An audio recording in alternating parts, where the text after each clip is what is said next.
Muy buenas noches.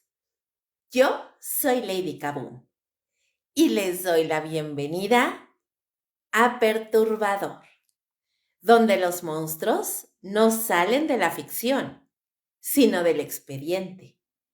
Aquí el horror es real y tiene nombre. Hoy, en Perturbador, la colonia Dignidad, la secta, el silencio y el pacto con el diablo. Comenzamos. No es un lugar que grite horror, y eso es lo más inquietante. La colonia Dignidad no se anunciaba como una pesadilla, sino como un ejemplo. Campos verdes, casas alineadas, gente trabajando en silencio. Disciplina, orden, limpieza, sonrisas medidas. Todo parecía funcionar como reloj suizo plantado en medio de Chile. Demasiado perfecto y ya sabes lo que pasa cuando algo se ve demasiado perfecto. Normalmente está ocultando algo que huele a podrido. Aquí no había caos, había control. No había preguntas, había reglas. No había infancia, había obediencia. Y mientras desde afuera muchos veían una comunidad modelo, puertas adentro se estaba construyendo algo mucho más oscuro. Algo que no nació de la noche a la mañana, sino que se fue cocinando lento, con paciencia, con fe ciega, con miedo bien administrado. Este no es un relato de fantasmas, aunque a ratos lo parezca. Es una historia de personas reales, de gobiernos mirando hacia otro lado, de vecinos que sospechaban pero preferían callarse, de autoridades que sabían lo suficiente como para no querer saber más. Es la historia de cómo el horror puede vestirse de orden, de religión, de buenas intenciones y pasar décadas operando sin que nadie lo detenga. Porque eso es lo verdaderamente perturbador. No que existiera el mal, sino que funcionara tan bien, que tuviera estructura, aliados, financiamiento y silencio. Y mientras el mundo hablaba de progreso, ahí dentro se practicaba el sometimiento como si fuera virtud, que el castigo se confundiera con disciplina y el abuso con corrección. Hoy, cuando miramos atrás, resulta fácil decir, oye, pero pues, ¿cómo nadie hizo nada? Pero esa pregunta incómoda precisamente porque apunta directo a nosotros, a nuestra fascinación por las soluciones simples, por los líderes que prometen orden absoluto, por los sistemas donde pensar está mal visto y obedecer es celebrado.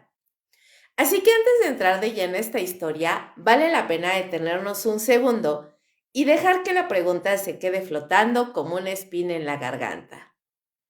¿Cómo pudo existir tanto horror durante décadas sin que nadie lo detuviera? Paul Schiffer no nació un monstruo, o al menos no con colmillos visibles. Nació en una Alemania rota, humillada, resentida, una Alemania que aprendió a sobrevivir a golpes, a gritos y órdenes con voz alta, a filas rectas y silencios obligatorios. Y eso importa, porque no hay mejor caldo de cultivo para el autoritarismo que una sociedad derrotada que confunde disciplina con salvación. Schiffer creció ahí, respirando rigidez, obediencia y miedo, no como excepción, sino como norma. La Alemania de la posguerra era un país lleno de hombres rotos y niños aprendiendo demasiado pronto que sentir era peligroso. La guerra había terminado, sí, pero el trauma seguía caminando por las calles. Papás ausentes, madres cansadas, iglesias abarrotadas. La religión, especialmente las corrientes más rígidas del protestantismo, se convirtió en refugio y en arma. Schiffer encontró ahí algo que lo marcaría para siempre, una estructura donde mandar era virtud y cuestionar era un pecado. Desde joven mostró una obsesión enfermiza por la pureza moral, no la propia, claro, sino más bien la ajena. Vigilaba, corregía, señalaba. Le atraía muchísimo la idea de guiar, de salvar a otras personas, especialmente a los más vulnerables. Por ejemplo, los niños, los adolescentes, los jóvenes confundidos. Gente que definitivamente era muy fácil de moldear. Gente a la que le costaba trabajo o simplemente no sabía decir no. Ese patrón aparece muy temprano, aunque en su momento muchos lo disfrazaron de vocación religiosa. Durante la guerra no fue un héroe ni mucho menos. Fue expulsado del ejército alemán por razones que siempre quedaron envueltas en ambigüedad, pero que apuntaban ya a comportamientos bastante inapropiados. No encajaba ni siquiera en la maquinaria militar que tanto veneraba. Sin embargo, lejos de frenar ese delirio, eso lo reforzó. Schiffer salió resentido, convencido de que el mundo estaba mal y que él tenía razón. En la posguerra se reinventó como predicador laico. No era pastor oficialmente ordenado, pero actuaba como uno. Daba sermones, organizaba retiros, hablaba de sacrificio, de pureza, de obediencia total. Su discurso era simple y peligroso. El mundo está corrompido. Yo tengo la respuesta. Síganme. Y la gente lo hizo. Porque cuando todo se derrumba, la certeza autoritaria resulta bastante seductora. Y ahí empezaron las primeras denuncias. Susurros, rumores, acusaciones de abuso sexual contra menores. Nada probado realmente en tribunales, pero suficiente para que las alarmas comenzaran a sonar. Schiffer no negó todo. Hizo lo que hacen muchísimos depredadores inteligentes. Lo que hizo fue moverse. Se cambió de ciudad, cambió de grupo, cambió de fachada, pero lamentablemente no cambió de conducta. El problema nunca fue el entorno, sino él. La religión era una especie de escudo. Hablaba de pecado mientras él pecaba. Hablaba de castidad mientras él abusaba. Hablaba de sacrificio mientras él destruía. Y lo más perturbador es que muchos le creyeron, porque Schiffer entendía algo fundamental del poder. No se impone solo con miedo. El poder se sostiene con fe ciega, fe infantil, fe que anula el pensamiento crítico. También desarrolló una relación enfermiza con la autoridad.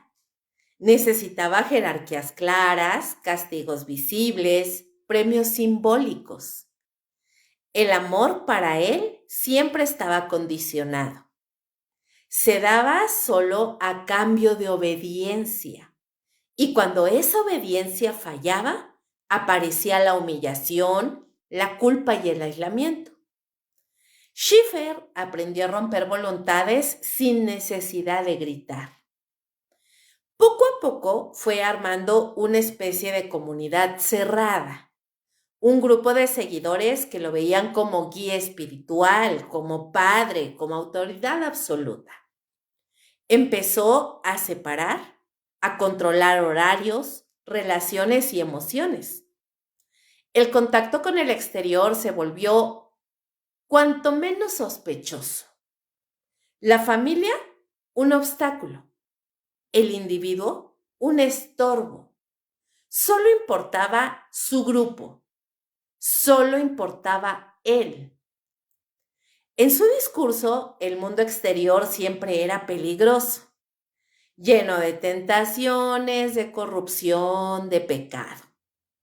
Él supuestamente ofrecía protección, pero pues a un precio altísimo. La entrega total. Y miren, esa narrativa repetida hasta el cansancio terminó por crear dependencia hacia él. Los seguidores no solo lo obedecían, lo necesitaban. Schiffer se convirtió en el filtro de la realidad. Las denuncias empezaron a crecer, la presión también. Alemania dejó de ser una especie de terreno seguro y entonces apareció la idea que cambiaría absolutamente todo: huir. No como un cobarde, sino como un Mesías incomprendido. Schiffer no se veía escapando, se veía fundando. Crear desde cero una comunidad donde nadie lo cuestionara, donde el control fuera total, donde sus impulsos no fueran delito, sino norma.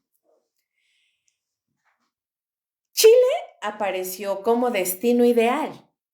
Era un lugar lejano, rural, políticamente conveniente, con autoridades fáciles de convencer y una sociedad que miraba con respeto a los europeos ordenados. Schiffer vendió la idea como misión humanitaria, como colonia agrícola, como ejemplo moral. En realidad, lo que estaba haciendo era diseñando una especie de laboratorio de control absoluto. Ahí fue donde nació el verdadero monstruo.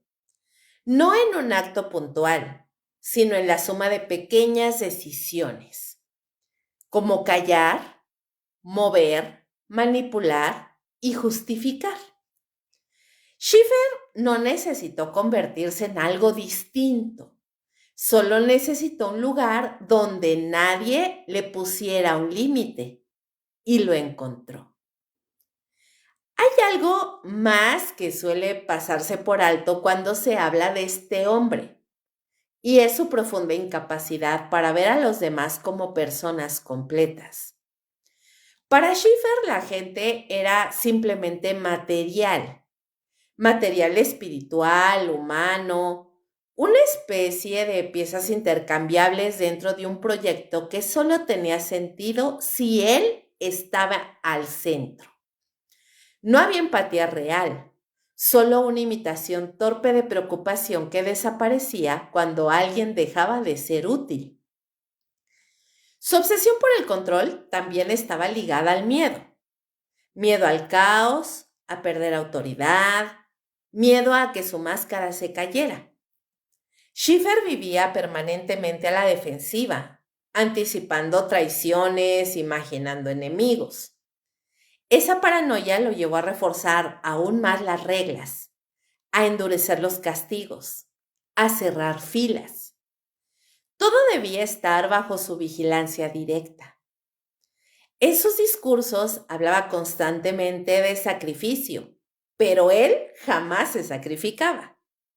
El sacrificio siempre lo hacían otras personas, los niños, los jóvenes, en general los seguidores. Él se reservaba el rol de juez, de intérprete de la voluntad divina, una posición cómoda, intocable y peligrosa. Porque cuando alguien se cree elegido, cualquier atrocidad puede justificarse. Schiffer también aprendió muy bien el poder del aislamiento. Separar a las personas de sus redes afectivas, cortar sus vínculos, reescribir la realidad. Sin comparación externa, su palabra se volvía ley. Sin ninguna otra referencia, la violencia se normalizaba. Lo que fuera era necesario para que toda su maquinaria funcionara. Todo lo que había en el exterior sería impensable. Adentro se convertía básicamente en una rutina. Antes de huir de Alemania, ya había ensayado ese modelo a pequeña escala.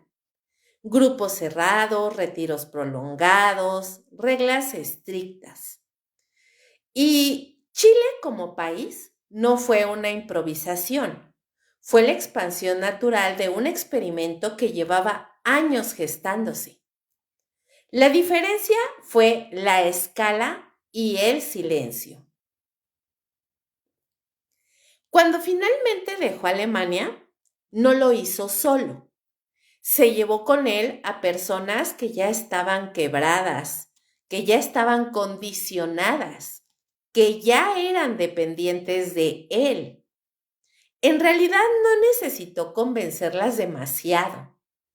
Para muchos, él era lo único que tenían, y eso Schiffer lo sabía. Así, el origen del monstruo no puede reducirse a un solo factor. Fue una mezcla de contexto histórico, de trauma personal, de fanatismo religioso y una personalidad profundamente narcisista. Schiffer fue producto de su tiempo, sí, pero también fue responsable absoluto de lo que hizo con ese tiempo. El monstruo no nació de golpe. Se fue construyendo paso a paso hasta encontrar el escenario perfecto para desatarse. Y ahí es donde esta historia empieza a volverse verdaderamente incómoda, porque Schiffer no fue un accidente aislado, fue una advertencia ignorada, un recordatorio de lo fácil que es confundir orden con virtud y autoridad con verdad, cuando el miedo manda y pensar duele demasiado. Nada de esto ocurre de la noche a la mañana. Ocurre cuando dejamos de preguntar, cuando obedecer parece más cómodo que confrontar y cuando el monstruo aprende que nadie lo va a detener hasta que ya es demasiado tarde. Cuando Alemania empezó a cerrarle el cerco a Paul Schiffer, él no lo leyó como advertencia, sino como persecución. En su cabeza no estaba huyendo de denuncias, estaba escapando de un mundo corrupto que no entendía su misión. Ese es un patrón clásico. Cuando el poder se siente acorralado, se disfraza de mártir. Schiffer no se veía como un abusador señalado, sino como un elegido incomprendido. Y esa narrativa fue la que empezó a preparar el éxodo. Chile no apareció por casualidad. Miren, Chile era un país lejano, rural en muchísimas zonas, con una fuerte tradición conservadora, respeto automático por lo europeo y una burocracia que en ese momento no hacía demasiadas preguntas si llegabas con cara de benefactor. Schiffer y su círculo vendieron la idea como un proyecto agrícola, educativo, casi filantrópico. Una colonia alemana autosustentable, disciplinada y trabajadora. El sueño húmedo de cualquier autoridad que quisiera orden. El viaje no fue solo físico, fue mental. Schiffer no se llevó a seguidores libres, se llevó realmente a personas ya entrenadas para poder obedecerlo. Familias enteras, jóvenes, niños. Muchos, vaya, no entendían realmente a dónde iban, pero sabían que el tío Paul, como le decían de cariño, era necesario. Que fuera, que afuera, perdón, estaba el peligro, el pecado, la decadencia. Que Chile sería un nuevo comienzo, un Edén. Y cuando alguien promete un Edén, casi nunca es gratis. Al llegar, el aislamiento fue inmediato. terrenos extensos, alejados de centros urbanos, rodeados de naturaleza. La compra del terreno fue rápida y relativamente sencilla. El dinero no le faltaba a Schiffer. Donaciones, trabajo gratuito, aportes de seguidores que entregaban todo por la causa. Desde el inicio, la colonia fue pensada como un mundo cerrado, no como un pueblito, no como una comunidad abierta, sino más bien como un sistema autosuficiente donde Schiffer pudiera controlar cada variable. El lugar fue rebautizado como Colonia Dignidad. El nombre ya era una cachetada irónica. Dignidad como concepto vacío, como palabra bonita que sirve para tapar cualquier cosa. Schiffer entendía el poder del lenguaje. Sabía que si controlaba las palabras, podía controlar la percepción. Dignidad, sacrificio, orden y trabajo. Vaya, todas estas palabras sonaban bien nobles. Todo sonaba súper correcto. Nada sonaba en absoluto peligroso. La construcción de la colonia fue presentada como un acto colectivo. Todos trabajaban, todos aportaban, pero la jerarquía estaba clara desde el principio. Schiffer estaba arriba, incuestionable. Debajo había un círculo de confianza y todavía más abajo estaba el resto. La obediencia no era una sugerencia, era la base del sistema. No obedecer no significaba discutir, significaba traicionar. Y traicionar, por supuesto que tenía consecuencias. El discurso utópico se repetía todos los días. Aquí estamos a salvo, aquí no hay corrupción, aquí no hay vicios, aquí somos mejores. El mundo exterior era retratado como un infierno moral. El país, en este caso Chile, para Schiffer no era un país real, simplemente era un escenario, un lugar donde podía levantar su propio reino sin interferencias. Y durante muchísimos años lo logró. Desde el inicio se impusieron reglas bien estrictas. La separación, por ejemplo, de hombres y mujeres. También la separación de padres e hijos. Tenían horarios rígidos, trabajo constante, castigos disfrazados de corrección espiritual. Todo estaba pensado para romper vínculos naturales y reemplazarlos por un solo vínculo. ¿Cuál era este vínculo? Bien fácil. La lealtad a Schiffer. La familia dejó de ser importante. El individuo como tal dejó de existir. Lo único que quedaba era la colonia. La obediencia absoluta no se construyó a golpes desde el día 1. Se construyó con pequeñas concesiones. Hoy obedeces esto. Mañana un poquito más. Pasado mañana ya no recuerdas cómo era decidir por ti mismo. Algo que tenía Schiffer es que era muy paciente. Sabía que el control total no se impone, se cultiva, como si fuera una enfermedad lenta. Los colonos trabajaban sin descanso. Agricultura, construcción, mantenimiento. Por supuesto, todo era gratis. No tenían estas personas un salario. El trabajo era presentado como virtud, como una forma de purificación. Había, por supuesto, cansancio físico constante, pocas horas de sueño, nada de espacio para la reflexión.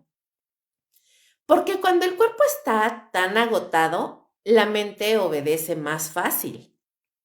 Schiffer, pues no improvisaba, aplicaba técnicas que hoy identificaríamos claramente como un control coercitivo. El contacto con el exterior fue limitado desde el principio. Toda la correspondencia que le llegaba a los habitantes de la colonia era revisada previamente. Cualquier visita que tenían era controlada y la información que fluía dentro se filtraba. La colonia no solo se aisló geográficamente, se aisló mentalmente. Schiffer se convirtió en la única fuente de la verdad. Lo que él decía era ley. Lo que él callaba simplemente para los colonos no existía. A las autoridades chilenas se les mostró solamente una cara, la mejor de las caras, por supuesto. Instalaciones bien limpias, niños bien vestidos, un orden impecable. Schiffer hablaba con seguridad, con acento europeo, con discursos de progreso. Muchos compraron la historia sin cuestionarla. Otros sospecharon, pero mirar hacia otro lado siempre fue más cómodo que meterse en problemas con una comunidad aparentemente ejemplar. La colonia empezó a crecer. Y no hablo solamente de crecer en extensión, sino en poder. Tenían influencias, contactos, favores. Schiffer entendió muy rápido que para sobrevivir no bastaba con aislarse. Había de alguna manera que tejer redes. Y lo hizo, poco a poco. La colonia Dignidad dejó de ser solo un asentamiento extraño y se convirtió en una pieza útil para ciertos intereses locales. Dentro, la obediencia ya no era solo esperada, era exigida como prueba de fe. Dudar era un pecado. Preguntar era señal de debilidad. Los castigos se aplicaban con frialdad, siempre justificados con la frase, es por tu bien, ¿eh? Y cuando el castigo viene envuelto en discurso moral, la víctima termina creyendo que se merece ese castigo. Schiffer se movía como pez en el agua. Era básicamente el centro de todo. Él observaba, él escuchaba, controlaba. Sabía quién dudaba, quién flaqueaba, quién podía convertirse en un problema. Y actuaba antes de que ese problema creciera. Cuando había una sospecha de que alguien podría causar algún problema dentro de la comunidad, lo que él hacía era aislarlo, humillarlo y hacerlo sentir muchísima culpa. Las herramientas nunca cambiaban. Lo único que iba pasando es que estos métodos se iban perfeccionando.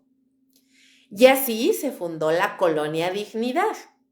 No como un accidente, no como un error administrativo, sino como un proyecto pensado, diseñado y ejecutado con precisión. Una utopía en el discurso, una pesadilla de verdad en la práctica. Un lugar donde el orden se convirtió en excusa y la obediencia se convirtió en religión. Y lo más perturbador es que durante años funcionó el sistema. Funcionó básicamente porque Schiffer entendió algo básico sobre el poder, que no necesita consenso, lo único que se ocupaba era silencio. Y Chile, por mucho tiempo, le ayudó a que ese silencio perdurara. Ahora, vivir dentro de la Colonia Dignidad, pues no era vivir, era funcionar. No había días, había rutinas, no había decisiones, recibían instrucciones. Todo estaba diseñado para que nadie pensara demasiado porque pensar era peligroso. Pensar llevaba a la gente a preguntar y preguntar provocaba un castigo. Así que la colonia operaba como una máquina bien aceitada, donde cada persona era una pieza reemplazable, silenciosa y obediente. Y miren, el día empezaba antes de que empezara a amanecer. Y en realidad este horario no era por disciplina espiritual, sino por desgaste. Les explico. Los cuerpos cansados piensan muchísimo menos. El trabajo constante y obligatorio obviamente los cansaba. Despertar muy temprano, acostarse ya muy tarde después de todo un día de jornada laboral sin descanso prácticamente, pues obviamente cansaba la mente, cansaba el cuerpo, cansaba el alma. La gente ya no tenía tiempo para analizar qué es lo que estaba pasando. Lo único que querían cuando terminaba la jornada laboral era simplemente irse a descansar, porque además sabían que al día siguiente había que levantarse antes de que el sol se pusiera. En la Colonia Dignidad había muchísimas actividades. Ellos se dedicaban, por ejemplo, a la agricultura, a la construcción, a la limpieza, al mantenimiento, a la cocina. No importaba la edad, no importaba tampoco el estado físico de la persona. Si la persona estaba enferma, si la persona era un niño, si la persona era un anciano, si estaba limitado físicamente de alguna manera la persona, eso no importaba. Todos tenían un trabajo. El trabajo forzado no se llamaba así. Schiffer le decía servicio, servicio a la comunidad, servicio a Dios, servicio a Schiffer, porque al final todo servicio terminaba siendo para el líder. No había un salario y la idea de pago era presentada como algo corrupto, propio del mundo exterior. En la Colonia Dignidad se trabajaba, digamos, por un bien común. O por lo menos, pues eso es lo que decía el tipo. En realidad, miren, se trabajaba para sostener un sistema donde solo una persona mandaba y los demás lo obedecían. El cansancio era parte del método. Jornadas bien largas de trabajo, muy poquitas horas de sueño y cero espacios para la intimidad. El agotamiento físico se combinaba con la presión psicológica para quebrar cualquier resistencia. La separación de familias fue uno de los primeros golpes. Los padres eran separados de sus hijos. Hermanos, por ejemplo, viviendo en sectores distintos. Hombres y mujeres completamente apartados, separados, divididos. El argumento era siempre moral. Evitar tentaciones, fortalecer el espíritu, eliminar distractores. Pero el verdadero objetivo era claro: romper vínculos afectivos que pudieran competir con la lealtad a la colonia y, por supuesto, a Schiffer. Los niños crecían pues sin figuras paternas reales. La autoridad no era ni mamá ni papá, era el sistema. Y el sistema tenía un rostro.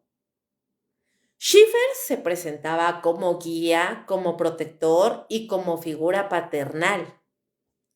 Una figura que podía premiar o castigar según el estado de ánimo que tuviera el tipo. Esa confusión emocional fue clave para el control mental de las personas. Los niños aprendían pronto que el afecto era condicional y que el castigo podía llegar en cualquier momento.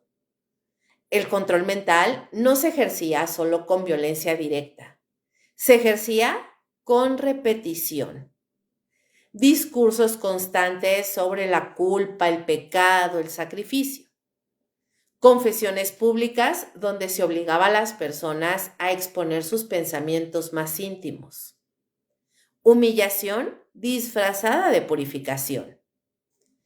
Nadie tenía derecho a una vida interior. Todo debía ser vigilado, corregido y alineado. Las prohibiciones eran absurdas y básicamente omnipresentes. Estaba prohibido escuchar música que no fuera aprobada por Schiffer. Estaba prohibido leer libros que no estuvieran autorizados por Schiffer. Estaba prohibido hablar a solas. Estaba prohibido tocarse. Estaba prohibido recordar el pasado. El mundo exterior era presentado como una amenaza constante. Mentían sobre enfermedades, se inventaban peligros, también les manejaban una narrativa de que en el exterior había persecuciones que básicamente eran inexistentes. El miedo era el pegamento que mantenía a toda la comunidad unida. El castigo pues era parte del paisaje. Y debo aclarar que el castigo no siempre era físico, aunque sí lo había. El castigo más bien era una onda más como psicológica.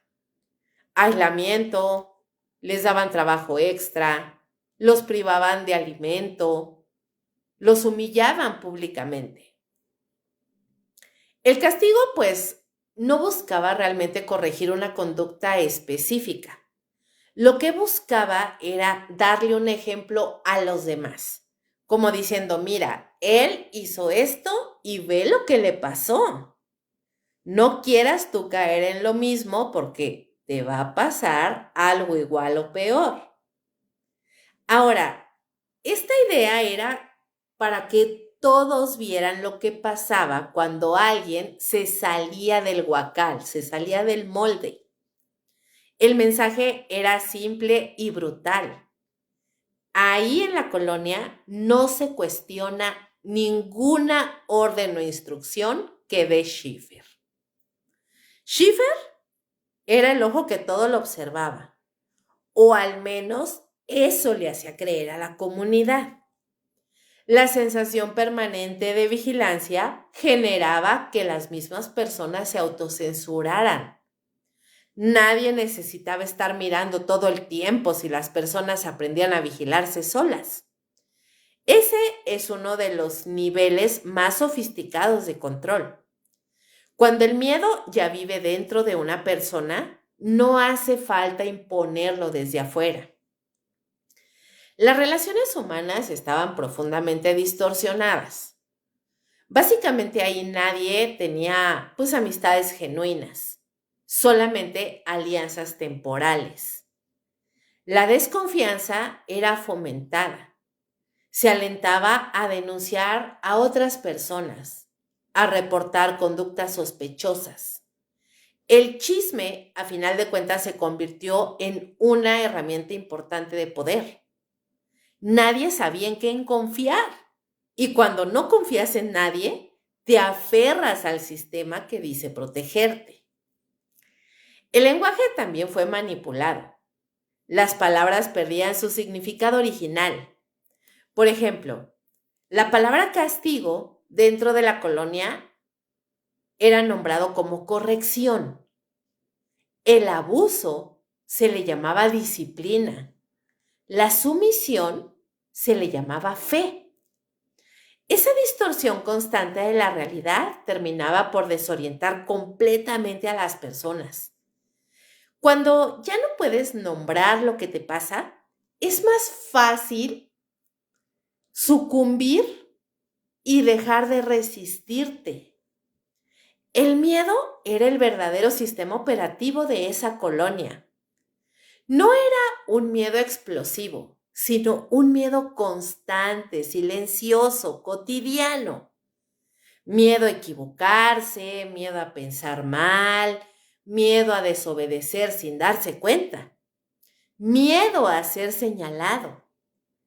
Ese miedo se filtraba en todo, en la forma de caminar, de hablar, de mirar. Nadie se relajaba del todo. La tensión era permanente. Para muchos, la vida dentro de la colonia se volvió lo único que conocían. El exterior era un concepto abstracto, casi mítico. Schiffer se encargó de borrar cualquier referencia alternativa. Y al borrar cualquier referencia, lógicamente no existía la comparación. Y entonces la violencia se normalizaba.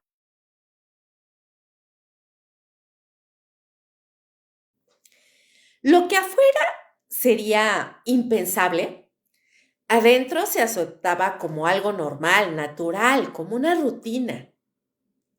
El cuerpo dejaba de pertenecer a quien lo habitaba. El tiempo tampoco era de ellos. Absolutamente todo estaba al servicio de la colonia. La identidad individual se diluía lentamente. Los nombres, los gustos personales, los recuerdos. Básicamente, todo se subordinaba a el colectivo. Y cuando alguien perdía completamente su identidad, se volvía todavía más dependiente, porque sin identidad ya no tenían salida. Había, por ejemplo, quienes sospechaban, quienes sentían que algo andaba mal, pero no sabían ponerlo en palabras. Y aunque lo supieran, ¿a quién se lo iban a poder decir? ¿Cómo se escapa de un lugar donde todo lo que sabes te ata? Schiffer entendía eso mejor que nadie. Por eso el sistema no se sostenía solo con violencia, se sostenía con resignación. La vida dentro de la colonia Dignidad fue una rutina diseñada para quebrar voluntades. No de golpe, era todo lenta y sutilmente. Día tras día, regla tras regla, castigo tras castigo. Un experimento de control humano llevado a cabo a plena luz del día, disfrazado de comunidad ejemplar. Y mientras el mundo veía orden, allá adentro se vivía un terror cotidiano. Un terror silencioso, administrado, eficiente. Un terror que no necesitaba gritos porque ya había aprendido a instalarse en la mente de todos. Y cuando el miedo se vuelve costumbre, salir deja de parecer una opción.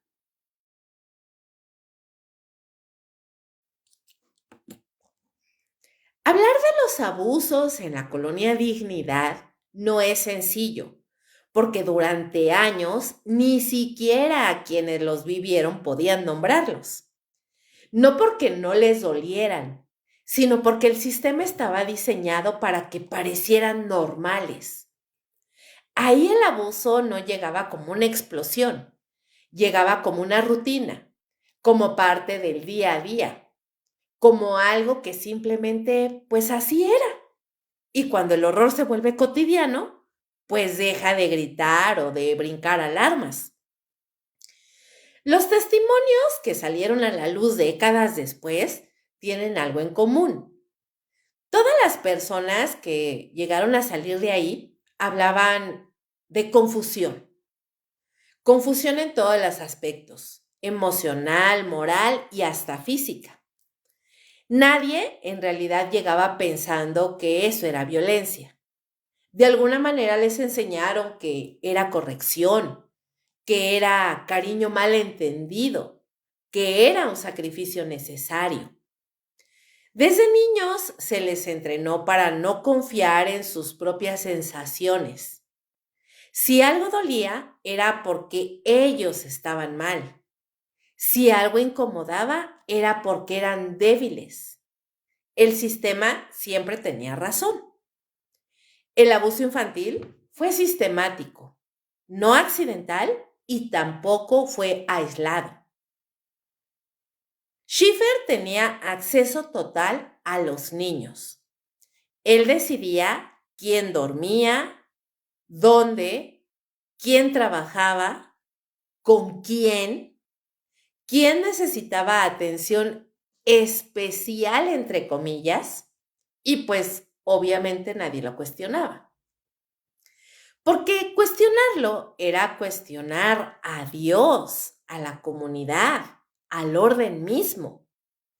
El abuso se disfrazó de cuidado, de educación y de disciplina, y eso lo hacía aún más devastador. Los niños crecían creyendo que su cuerpo no les pertenecía, que era algo que debía ser corregido, vigilado y usado. El cuerpo se convirtió en territorio conquistado, en espacios sin derechos. No había privacidad, no había límites. Todo estaba al servicio de una autoridad que nunca pedía permiso. Y cuando no existe la noción de consentimiento, el abuso se vuelve invisible, incluso para quien lo sufre.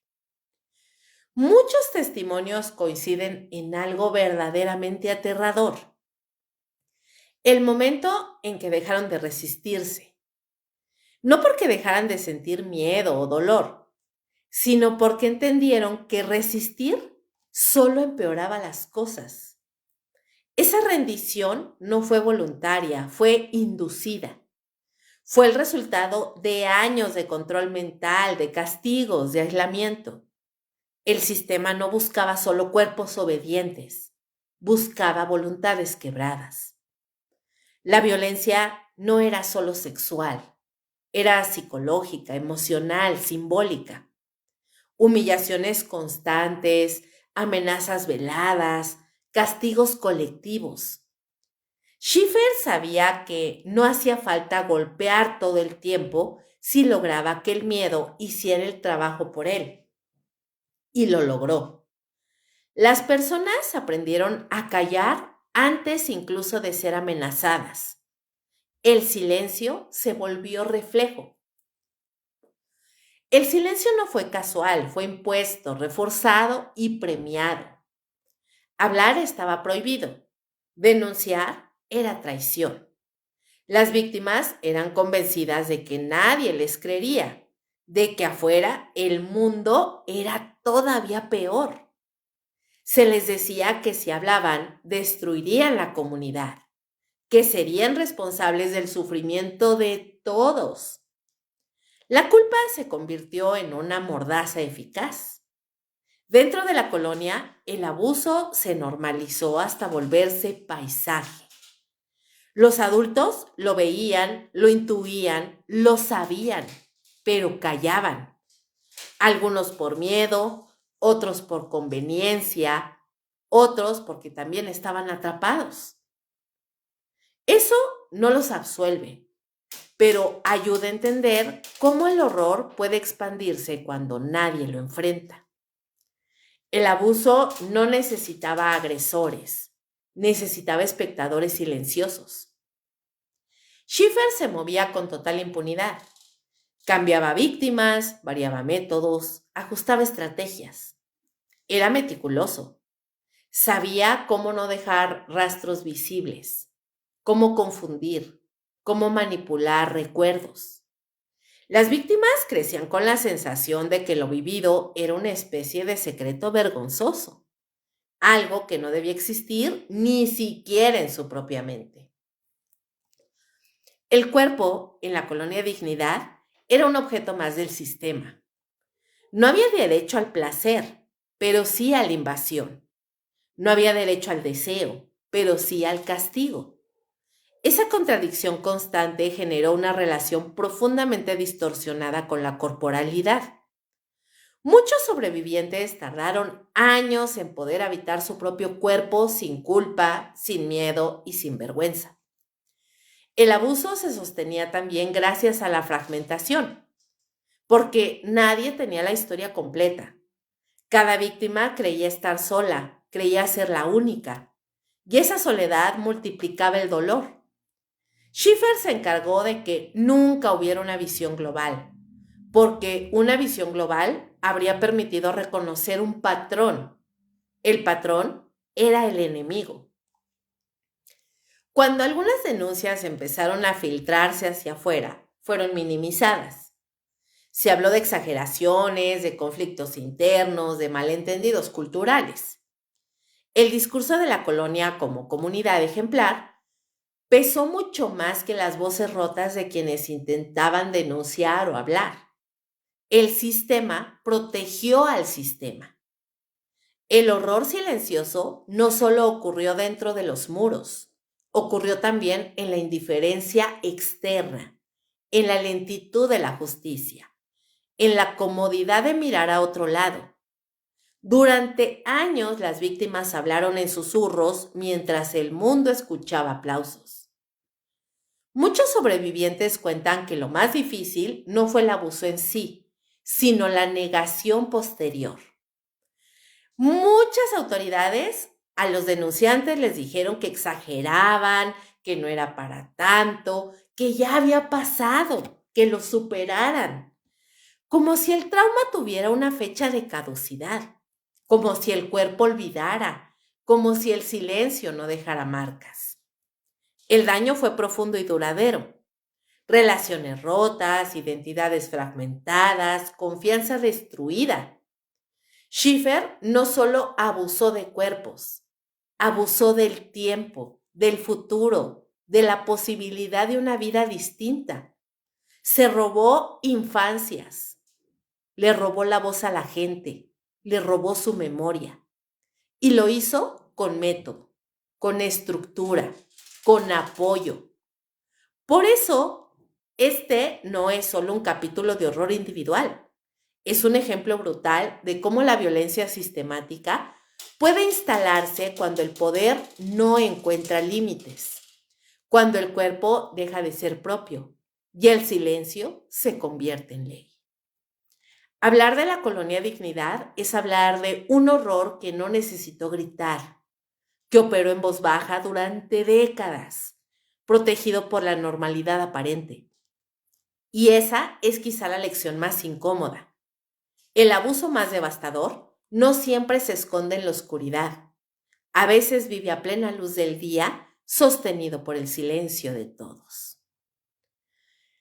Ahora, cuando Chile cayó bajo la dictadura de Augusto Pinochet, Colonia Dignidad dejó de ser solo una secta aislada y se convirtió en algo todavía más siniestro, una herramienta útil política. El terror estatal encontró en ese lugar el aliado perfecto. Aislamiento, disciplina, obediencia absoluta y silencio garantizado.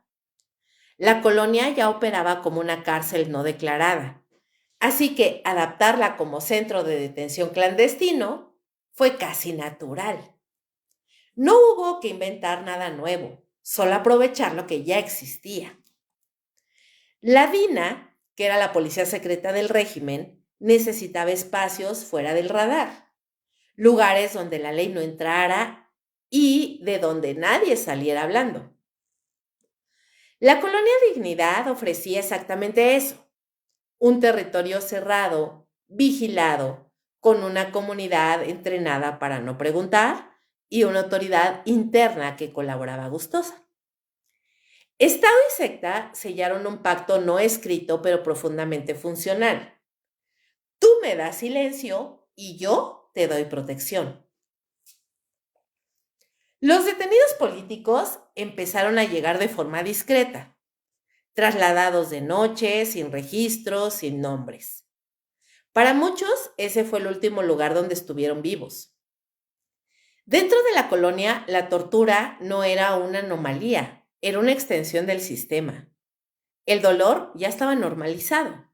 Los métodos variaban, pero el objetivo era el mismo: quebrar cuerpos y voluntades hasta que no quedara nada que resistir.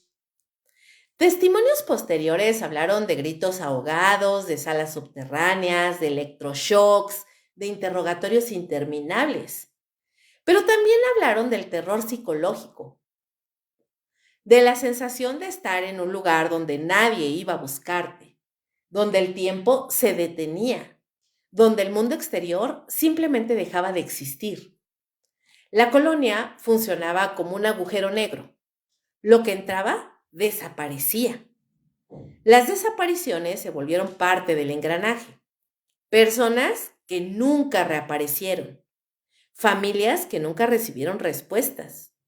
La colonia, con su disciplina férrea, ofrecía algo invaluable para la dictadura, que era la negación plausible. Aquí no pasa nada, decían. Y como nadie podía entrar libremente, nadie podía comprobar lo contrario. El silencio era absoluto. Schiffer no solo permitió estas prácticas, sino que las facilitó. Compartió infraestructura logística, conocimiento del control humano. Para él, colaborar con la dictadura no era un conflicto moral, era una oportunidad. Protección estatal a cambio de lealtad. Impunidad a cambio de servicios. El monstruo religioso se alineó sin problema con el monstruo político. Ambos hablaban el mismo idioma: orden, enemigo, sacrificio. Dentro de la colonia, los propios colonos sabían que algo ocurría, pero no podían hablarlo. El miedo ya estaba instalado desde antes. La presencia de agentes armados, de vehículos oficiales, de prisioneros encapuchados, reforzó la sensación de que no había salida posible. La dictadura no solo utilizó la colonia, la reforzó como espacio de terror. Las autoridades chilenas no solo toleraron esta colaboración, sino que incluso la encubrieron. Inspecciones superficiales, informes maquillados, denuncias archivadas. El Estado necesitaba lugares así, y Colonia Dignidad cumplía perfectamente el rol. Estado más secta igual a impunidad perfecta. Cada uno cubría al otro. Cada silencio alimentaba al siguiente. El pacto no fue solo local, también hubo complicidades internacionales. La colonia seguía siendo vista por algunos como una comunidad alemana ejemplar. Esa imagen funcionó como escudo. Mientras dentro se torturaba y desaparecía gente, afuera se hablaba de trabajo agrícola y disciplina europea. La mentira fue sostenida durante años por conveniencia y cobardía. Muchos detenidos relataron después la sensación de doble horror. No solo estaban en manos de un régimen brutal, sino dentro de un lugar donde el abuso ya era parte del ADN. No había límites, no había testigos confiables, no había humanidad. La colonia era el escenario ideal para el terror absoluto. Cuando la dictadura comenzó a debilitarse, los pactos de silencio se volvieron aún más férreos. Nadie quería hablar, nadie quería recordar. Los archivos desaparecieron, las responsabilidades se diluyeron y Schiffer siguió protegiendo durante años, más bien siguió siendo protegido durante años por esta maquinaria extraña y estas redes inquebrantables. Y fue protegido básicamente gracias a esos acuerdos que eran tácitos, no estaban escritos, pero estaban sobreentendidos. La colonia, aun cuando ya era señalada, seguía operando bajo una capa de normalidad artificial. Este capítulo es clave para entender por qué Colonia Dignidad no fue desmantelada antes. No era solo una secta peligrosa, era una pieza funcional dentro de un sistema represivo todavía más grande. Tocarla implicaba destapar complicidades, asumir culpa, romper silencios incómodos. Y eso para muchos era peor que dejar que el horror continuara. La dictadura terminó oficialmente, pero sus sombras se quedaron. Muchas víctimas jamás, pero jamás fueron encontradas. Muchos responsables nunca fueron juzgados. La colonia siguió siendo un símbolo de todo lo que pasa cuando el poder se concentra y nadie lo enfrenta. Un recordatorio brutal de que el terror no siempre necesita esconderse. A veces solamente necesita aliados.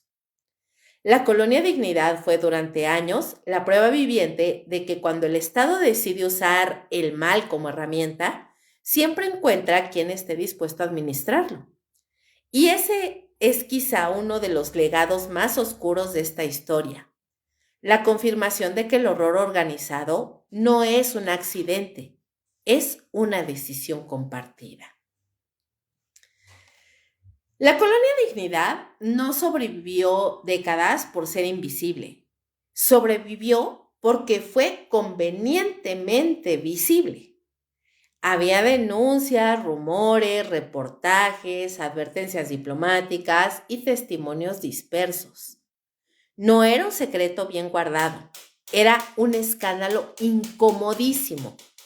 Y cuando algo resulta incómodo para demasiados intereses al mismo tiempo, suele archivarse bajo la alfombra del, mira, luego vemos.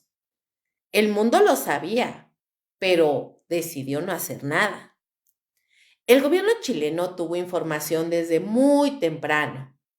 Funcionarios locales, policías, jueces, militares. Las alertas existieron, las denuncias llegaron, pero la colonia Dignidad se movía con una habilidad quirúrgica dentro de las grietas del sistema. Siempre parecía haber una explicación alternativa, un informe tranquilizador, una visita guiada que mostraba solo lo que les convenía. Y cuando la dictadura se instaló, cualquier duda dejó de ser prioridad. Durante años, el Estado chileno prefirió ver a la colonia como aliada, ordenada, productiva, anticomunista. Eso bastaba. El sufrimiento interno no importaba tanto como la utilidad externa. Las denuncias de abusos fueron minimizadas, desestimadas o directamente ignoradas. Nadie quería meterse con un enclave protegido por poder político y militar. Mirar a otro lado era mucho más seguro. Alemania tampoco fue ajena. El gobierno alemán recibió denuncias formales desde los años 60. Sabía que Schiffer era buscado. Sabía que había acusaciones muy graves contra él. Y aún así la respuesta fue lenta, tibia y burocrática. Papeles que iban y venían. Comisiones que no avanzaban. Comunicados ambiguos. Alemania prefirió cuidar sus relaciones diplomáticas antes que enfrentar un monstruo que había exportado. Parte del problema fue la imagen. Colonia Dignidad, como les digo, se vendía como una comunidad alemana ejemplar en el extranjero, con trabajo duro, con disciplina, con valores tradicionales. Para muchos funcionarios, aceptar que ahí ocurrían atrocidades implicaba aceptar un fracaso institucional enorme. Era mucho más fácil dudar de las víctimas que cuestionar al sistema mismo. La prensa también jugó su papel, y no siempre del lado correcto. Hubo periodistas valientes que investigaron, que publicaron, que denunciaron. Pero también hubo medios que suavizaron el discurso, que hablaron de polémica, de acusaciones cruzadas, de conflictos internos. El horror se diluyó en un lenguaje tibio, y cuando el lenguaje se vuelve tibio, la urgencia desaparece. Algunos reportajes fueron directamente bloqueados. Presiones políticas, amenazas veladas, falta de acceso. Colonia Dignidad controlaba su narrativa con muchísima precisión. Invitaban a periodistas seleccionados, mostraban lo que querían mostrar y ocultaban todo lo demás. Y muchos aceptaron esa versión sin profundizar demasiado, porque investigar a fondo implicaba muchos riesgos. Las embajadas lo sabían, los consulados lo sabían. Las organizaciones internacionales sabían lo suficiente como para sospechar, pero siempre faltaba una prueba más. Siempre se necesitaba confirmar, siempre había prioridades más urgentes. El resultado fue el mismo. El tiempo pasaba y el horror continuaba. ¿Por qué nadie hizo nada? Esto seguramente nos lo estamos preguntando todos. Bueno, porque intervenir implicaba costos políticos, diplomáticos y económicos.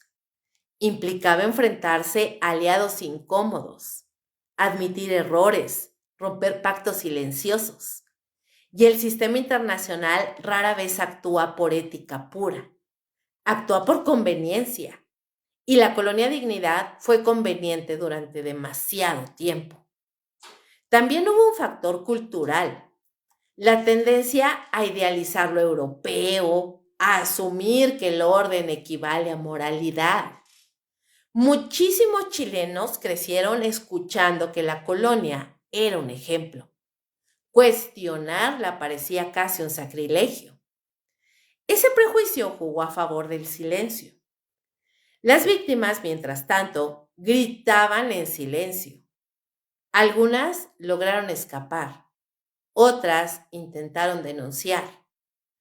A muchas no les creyeron o fueron tratadas como exageradas, resentidas e inestables. El descrédito fue otra forma de violencia, porque no solo se les negó justicia, se les negó legitimidad. Cuando finalmente el caso explotó a nivel internacional, ya era demasiado tarde para mucha gente. Décadas de abusos, desapariciones, torturas, décadas de silencio institucional. Y aún así las respuestas siguieron siendo parciales. Investigaciones incompletas, juicios tardíos, responsabilidades diluidas. La colonia Dignidad es un ejemplo brutal de cómo el mal no necesita esconderse cuando cuenta con la complicidad pasiva del mundo. No hizo falta una gran conspiración global. Bastó con pequeños silencios acumulados. Un informe que no se leyó, una denuncia que se archivó, una nota que no se publicó. Mirar hacia otro lado fue una decisión colectiva, no siempre consciente, pero sí repetida. Y esa repetición fue la que permitió que el horror se normalizara.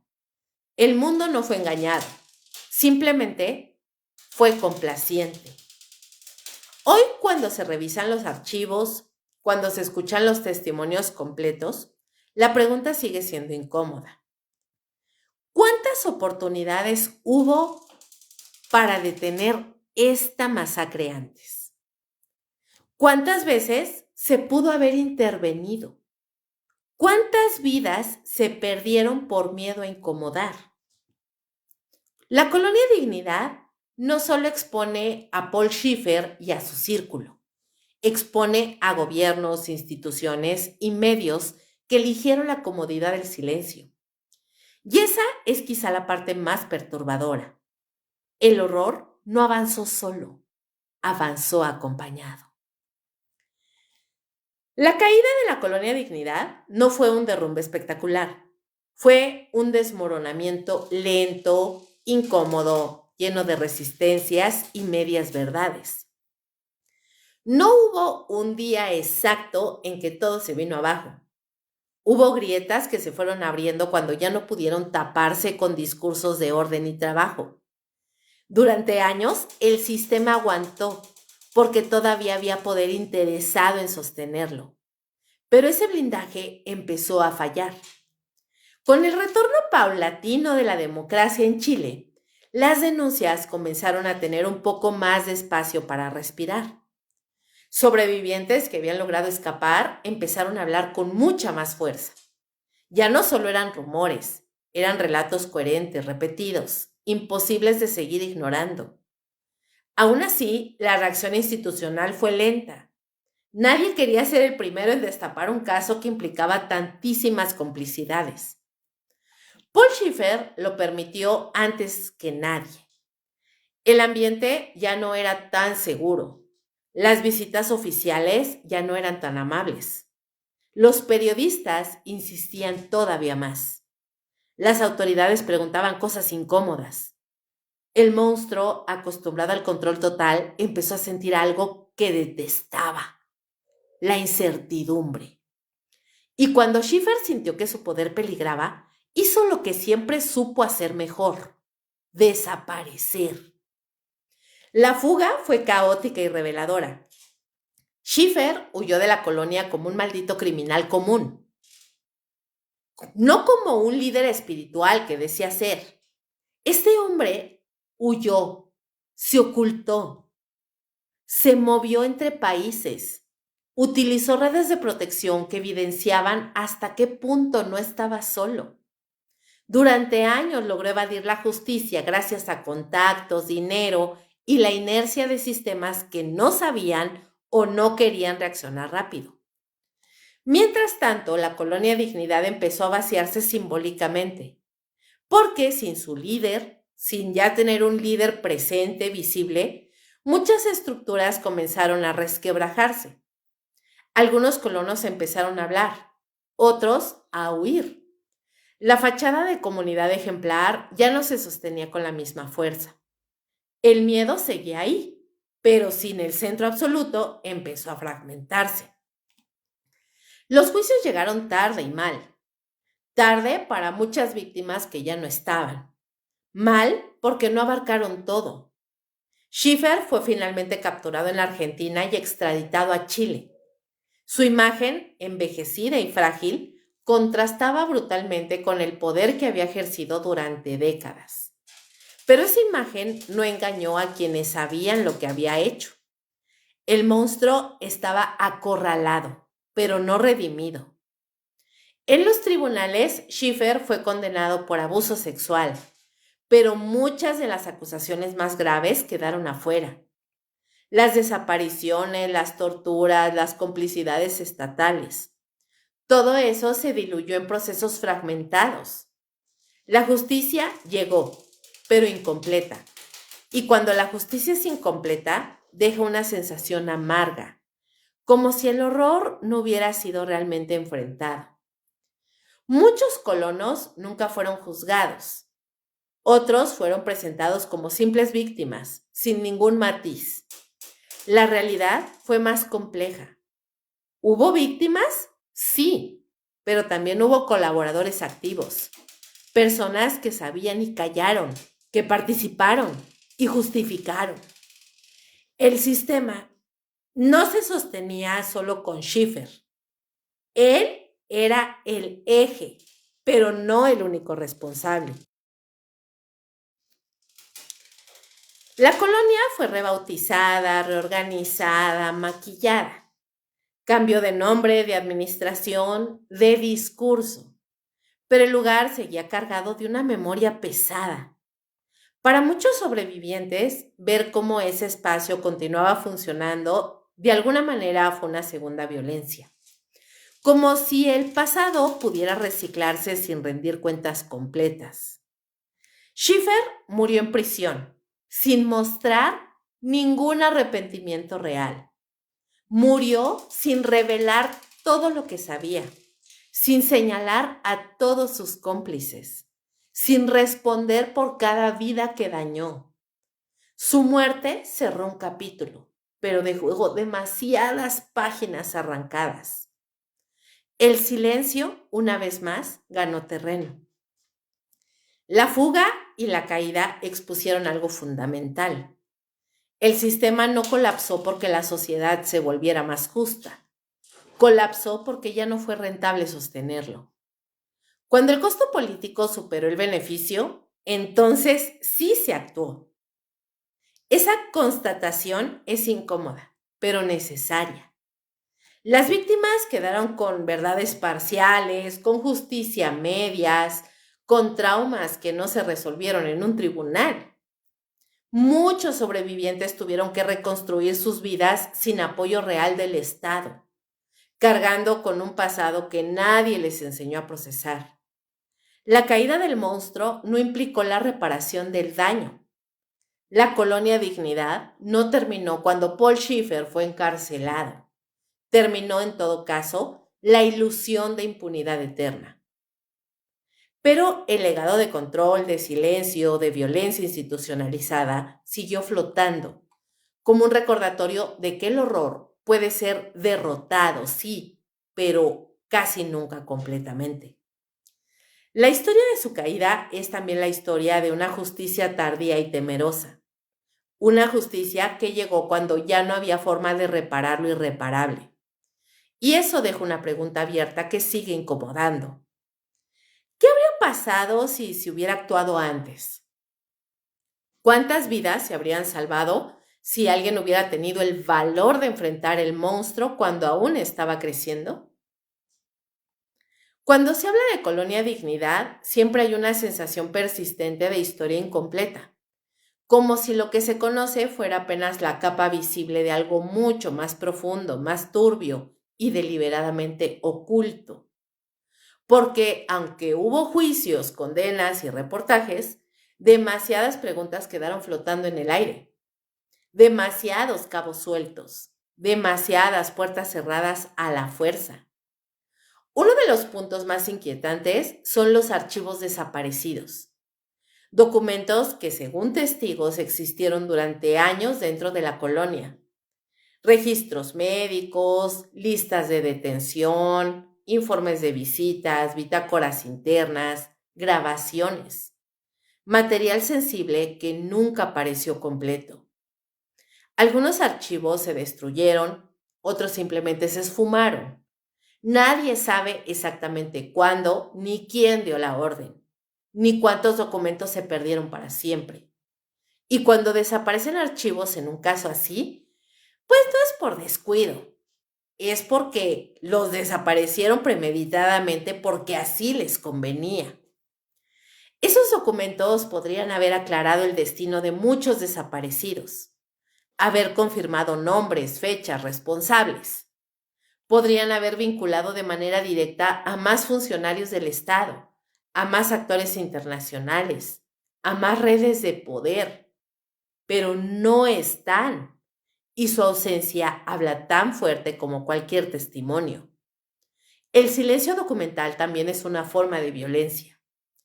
Otra de las teorías más persistentes tiene que ver con posibles experimentos humanos. Durante años circularon relatos sobre pruebas médicas, uso de drogas, tratamientos forzados, experimentación psicológica, personas medicadas sin consentimiento, sometidas a terapias agresivas, expuestas a aislamiento extremo como método de corrección. Nada de eso fue completamente investigado. Se mencionó, se insinuó, pero se dejó a medias. Algunos sobrevivientes hablaron de médicos vinculados a la colonia, de prácticas extrañas, de controles físicos obsesivos. Schiffer tenía una fijación enfermiza con el cuerpo, con la obediencia absoluta, con la mente quebrada. Pensar que no experimentó con métodos de control más allá del castigo tradicional no resulta descabellado, resulta tristemente coherente. También están las redes de poder que nunca se mapearon del todo. Contactos políticos, empresariales, militares, apoyos logísticos, financieros y diplomáticos. La colonia Dignidad no sobrevivió aislada, sobrevivió conectada. Alguien protegía, alguien financiaba, alguien avisaba cuando había peligro, pero esos nombres rara vez llegaron a los tribunales. El foco siempre se puso en Paul Schiffer, como si todo iniciara y terminara con él, y no era así. La figura del líder monstruoso funcionó como cortina de humo. Concentrar toda la culpa en una sola persona permitió que muchos otros quedaran en las sombras, impunes. Funcionarios que facilitaron trámites, jueces que archivaron causas, diplomáticos que minimizaron las denuncias, empresarios que hicieron negocios. La impunidad no fue obra de un solo hombre, fue obra de una red silenciosa. Otra pregunta que nunca se cerró del todo es ¿qué tanto sabía realmente la comunidad internacional? Y no hablo solamente de gobiernos, también de organizaciones religiosas, de fundaciones, incluso de servicios de inteligencia. La colonia Dignidad estaba estratégicamente ubicada, bien equipada, perfectamente controlada. Resulta bastante ingenuo pensar que no despertó interés más allá de lo que se admite públicamente. El hermetismo del lugar, sumado a su colaboración con la dictadura, alimentó sospechas de que ahí se hizo más de lo que se reconoce, que fue un laboratorio social, político y humano, un espacio donde se probaron límites. Y aunque muchas de esas teorías no pudieron demostrarse plenamente, tampoco fueron desmentidas con contundencia. Quedaron flotando, incomodando. Ahora, la pregunta que yo me hago y que probablemente ustedes en este punto de la emisión se estarán haciendo es, ¿qué más sigue oculto acerca de la colonia Dignidad? Esa es quizá la pregunta más perturbadora, porque el tiempo pasa, los testigos fallecen, los recuerdos se empiezan a erosionar. Cada año que pasa sin respuestas es un año ganado por el olvido, y el olvido es el mejor aliado de la impunidad. La colonia cambió de nombre, de administración y de discurso. Hoy se presenta como un sitio turístico, como un espacio de memoria parcial, como lugar resignificado. Pero resignificar sin esclarecer es peligroso, porque se corre el riesgo de convertir el horror en anécdota, en atracción, en algo digerible. Y Colonia Dignidad no debería ser digerible. Las teorías, las sospechas, las conspiraciones no existen solo por morbo. Existen porque las respuestas oficiales no alcanzaron. Porque cuando la justicia es incompleta, nuestra imaginación ocupa el espacio vacío, empieza a llenar los huecos y ese vacío sigue ahí latiendo. La colonia Dignidad no fue solo un lugar, fue un sistema y los sistemas rara vez desaparecen sin dejar residuos. La pregunta no es solo qué pasó ahí, sino qué y quién permitió que pasara. Y más inquietante aún, ¿qué condiciones actuales podrían permitir que algo similar volviera a existir? Porque si algo nos enseña esta historia, es que el horror no siempre se presenta como caos. A veces se presenta como orden, como disciplina y como solución. Y mientras sigan faltando respuestas, mientras sigan desapareciendo archivos, mientras las redes de poder no se nombren, la colonia Dignidad seguirá siendo más que un caso cerrado. Seguirá siendo una advertencia incómoda de todo lo que el silencio es capaz de proteger. La colonia Dignidad, chicos, no termina cuando se apagan las luces del relato. No termina con Paul Schiffer huyendo, ni con los juicios tardíos, ni con las placas conmemorativas. Termina, o más bien empieza a incomodar, cuando te das cuenta de que todo eso pasó a plena luz del día, sin magia negra, sin demonios sobrenaturales, con papeles, sellos, permisos, silencio y gente normal mirando para otro lado. Y ahí es donde la historia deja de ser pasado y se vuelve un espejo. Porque no fue solo un monstruo, fue un sistema que lo dejó crecer. Fue la combinación perfecta de fe ciega, miedo, conveniencia política y una obsesión enfermiza por el orden. Fue la idea de que el fin justifica los medios, de que hay horrores tolerables si sirven para algo. Y esa lógica, incómodamente, sigue viva. La pregunta no es cómo pudo existir la colonia Dignidad. La pregunta real es qué condiciones la hicieron posible. ¿Cuántas veces hoy aplaudimos estructuras cerradas porque según funcionan? ¿Cuántas veces preferimos no preguntar porque incomoda, porque estorba, porque rompe la narrativa bonita? ¿Cuántas veces confundimos disciplina con virtud, silencio con paz y obediencia con moral? Nos gusta pensar que ya aprendimos, que hoy sería imposible, que ahora hay redes sociales, cámaras, periodistas, vigilancia. Pero la historia nos está demostrando que el horror no necesita oscuridad total, solo necesita normalización. Necesita que alguien diga, ay, mira, no es asunto mío, no es mi pedo, no es mi bronca. O que otro diga, algo habrá hecho esta persona que se mereció tal cosa. O que muchos digamos, ay, mira, yo ni me meto. Colonia Dignidad fue posible porque demasiada gente decidió no saber, porque el orden era más cómodo que la verdad, porque denunciar tenía un costo demasiado alto y porque el poder, cuando se siente protegido, siempre empuja un poco más. Tal vez lo más perturbador no es lo que pasó allá adentro, sino lo fácil que fue sostenerlo durante décadas, sin gritos, sin rebeliones, con sonrisas ensayadas y jardines perfectamente podados. La historia no se repite igual, pero siempre rima.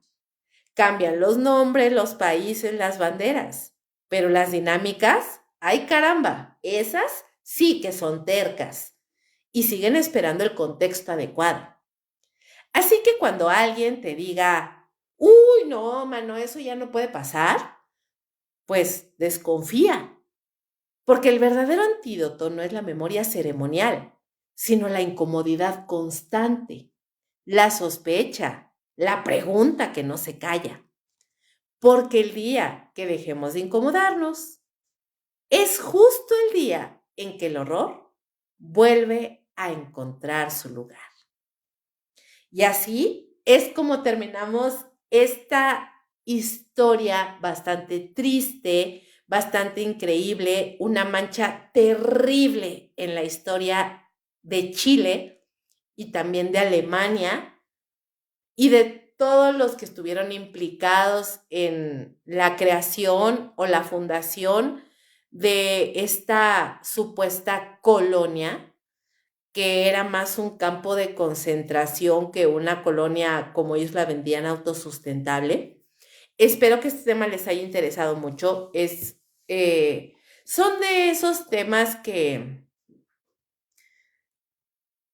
si a nosotros como extranjeros nos incomoda, imagínense a los chilenos, lo que debe, lo que debe dolerles este episodio tan turbio de su historia. Y bueno, chicos, los invito, ya saben, a seguir el hilo del terror y lo inexplicable.